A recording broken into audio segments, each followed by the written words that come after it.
വയനാടിൻ്റെ നിഷ്കളങ്കത ആവോളം ഉൾക്കൊണ്ട മനുഷ്യരായിരുന്നു ചൂരൽമലയിലെയും മുണ്ടക്കൈയിലെയും ഗ്രാമീണർ. അവിടെ നീണ്ടകാലമായി അധ്യാപകനായി സേവനമനുഷ്ഠിക്കുന്ന ആലപ്പുഴ സ്വദേശി ഉണ്ണിമാഷ് പറഞ്ഞതുപോലെ, സ്നേഹിക്കാൻ മാത്രം അറിയുന്ന ജന്മങ്ങൾ. എന്നും വൈകിട്ട് അങ്ങാടിയിൽ ഒത്തുകൂടി പരസ്പരം കുശലാന്വേഷണം നടത്തി മാത്രം വീട്ടിലേക്ക് മടങ്ങുന്ന പച്ച മനുഷ്യർ.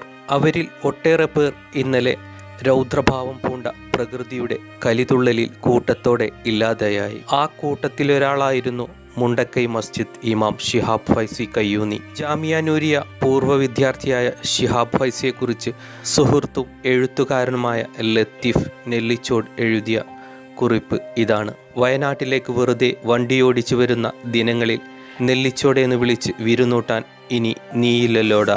മുണ്ടക്കൈ മസ്ജിദിന്റെ വരാന്തയിൽ വർത്തമാനം പറഞ്ഞിരുന്ന വൈകുന്നേരങ്ങൾ. നേരമിരുട്ടും മുമ്പ് ചുരമിറങ്ങണമെന്ന് വാശി പിടിക്കുമ്പോൾ ഇന്നിവിടെ കൂടാമെന്ന സ്നേഹസൗഹൃദത്തിന്റെ സമ്മർദ്ദങ്ങൾ. പറഞ്ഞു തീരാത്ത വിശേഷങ്ങളുടെ പങ്കുവെക്കലുകൾ.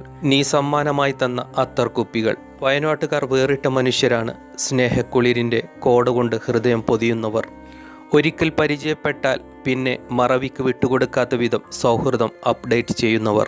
ഓർക്ക് വല്ലാത്തൊരു സ്നേഹമാണ്. വീട്ടിലേക്ക് കൂട്ടിക്കൊണ്ടുപോയാൽ പിന്നെ നമ്മളാ വീട്ടാരാണ്.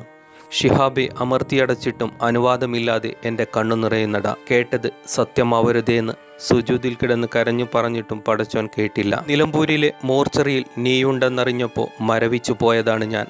അവസാനമായി കണ്ടപ്പോൾ തലയിലും താടിരോമങ്ങളിലും പടർന്ന വെള്ളിനൂലുകളെ നോക്കി നീ പറഞ്ഞില്ലേ നെല്ലിച്ചോടും നരച്ചുവെന്ന്.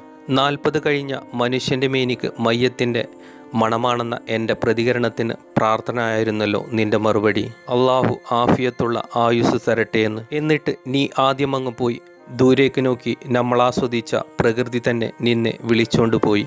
ഇവിടെ ഇരുന്ന നിനക്ക് കുറേ കവിത എഴുതാന്ന് ചായത്തോട്ടങ്ങളെ ചൂണ്ടി നീ പറഞ്ഞതും ഈ നാടിൻ്റെ കുളിരുപോലെയാണ് എൻ്റെ അക്ഷരങ്ങളെന്ന് എൻ്റെ എഴുത്തിന് പ്രശംസിച്ചതും. എന്താ ഇപ്പോൾ തീരെ എഴുതാത്തതെന്ന് പരിഭവപ്പെട്ടതും ഓർമ്മകൾ കലങ്ങി മറഞ്ഞൊഴുകുന്നു എന്നുള്ളിൽ. മഹല്ല് നിവാസികൾക്ക് ആദരണീയ പണ്ഡിതൻ, കുട്ടികൾക്ക് പ്രിയപ്പെട്ട ഉസ്താദ്, സൗമ്യത കൊണ്ട് ചേർത്ത് പിടിക്കുന്ന സൗഹൃദയൻ, കല്ലും ചെളിയും വേരും മരവും കലർന്ന കലക്കുവെള്ളത്തിൽ ഒഴുകിയൊഴുകി മരണത്തെ പുണർന്നവനെ, സ്വർഗലോകത്തെ അരുവികളുടെ തീരത്ത് വെച്ചെൻ്റെ കൂട്ടുകാരനെ കാണിച്ചു തരണേ റഹീമേ.